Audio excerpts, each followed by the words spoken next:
Radhe Radhe Swamiji. The importance of dharma in today's context and how do we resolve dharma-sankat? Dharma-sankat is a very, very dramatic word. What is dharma? This word dharma is typical to the Hindu culture.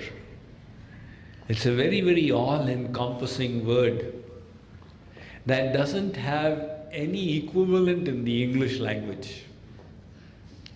Dharma is the thoughts, the actions, the values, the beliefs that are appropriate and suitable for us. So it covers so many aspects of our life. Now, what is my dharma? What is your dharma? This is the question that arose in Arjun's mind. He was in a dharma-sankat himself. Right? Because in order to do his dharma, he has to kill his respectable elders. And that is where the dharma-sankat arises. What is my duty? He presents that question before Sri Krishna.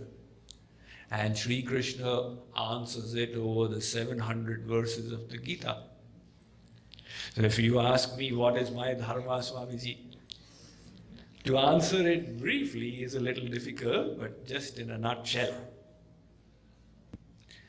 The Bhagavad Gita explains that it is the bounden duty of everybody to perform their dharma. You are receiving so much from nature. The grain that you eat, Sri Krishna says, it comes with the help of the rain that falls from the skies. So you are receiving from nature and you give back by doing your duty. Whatever your duty is, you do it perfectly. That is the YAGYA or the sacrifice. And he says, look Arjun, when you do the YAGYA, that results in rain. And the rain results to production of grain. So everybody must do their dharma. But then you go deeper into it. What is my dharma? If you say, my dharma, what is this I?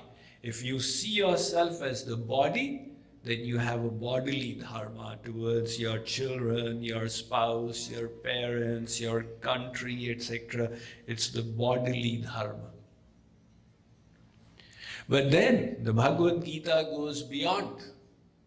Sri Krishna starts by explaining to Arjun that you are not the body, you are the soul. So whom you are considering to be your relatives, they are not actually your relatives. Arjun, you are an ajnani. You are lamenting for that which is not worthy of lamentation. So when you determine that you are the soul, your dharma then is to love and serve God. That is param dharma. There is a karmi who does the worldly dharmas. There is a karma sannyasi who has rejected worldly duties and is only loving and serving God. The loving devotion to God is param dharma. Savai pumsam paro dharmo yato bhaktiradhokshaje. The Bhagavatam says, param dharma yato bhaktir ahaituki avyavahita yayatma samprasidati. Such devotion which is without self-seeking and which is without discontinuation, in other words, constant. But the problem is that for an ordinary person, that is not a practical feasibility. Because you're living in household life, you can't just run away from everything. The Sri Krishna then explains the path of karma yoga. He says, engage your mind in param dharma, loving service for God. And with the body, you discharge your worldly duties. Then the balance comes about. You engage in your worldly responsibilities while the mind is loving God.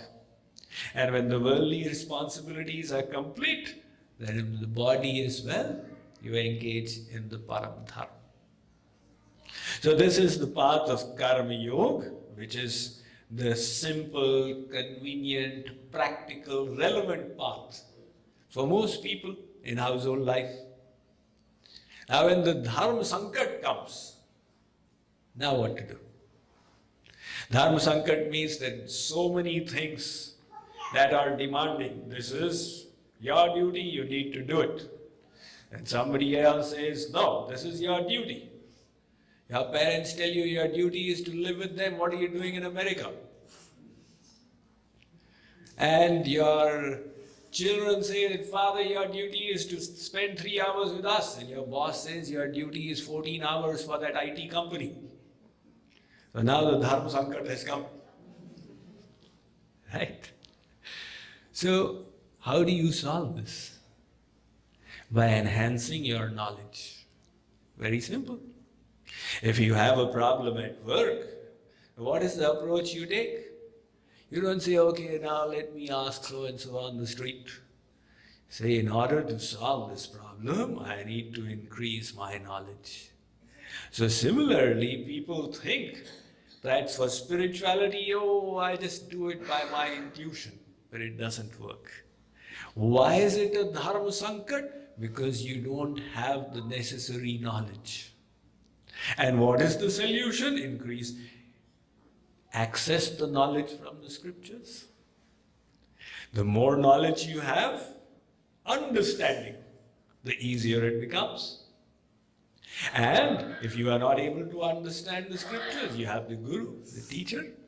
That is what Arjun did. When he was in the dharma-sankat and his intellect failed him, Gandivam sransate hastat tvakchaiva paridahyate nacha shaknomyavasthatum brahmati vachame mana. Arjun says, oh Shri Krishna, the Gandhi is falling from my hands, my knees are shaking and my tongue is drying up. I am totally confused.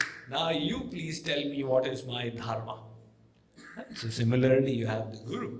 When we are confused and our knowledge cannot come to a conclusion on what is the answer to this problem, then we approach the Guru. And how can the Guru address it? Because he has got access to a higher font of knowledge. With the help of that, he tells us, look, it's so simple. You do this, you don't do this. Okay? So that is the way to address this concept of dharma.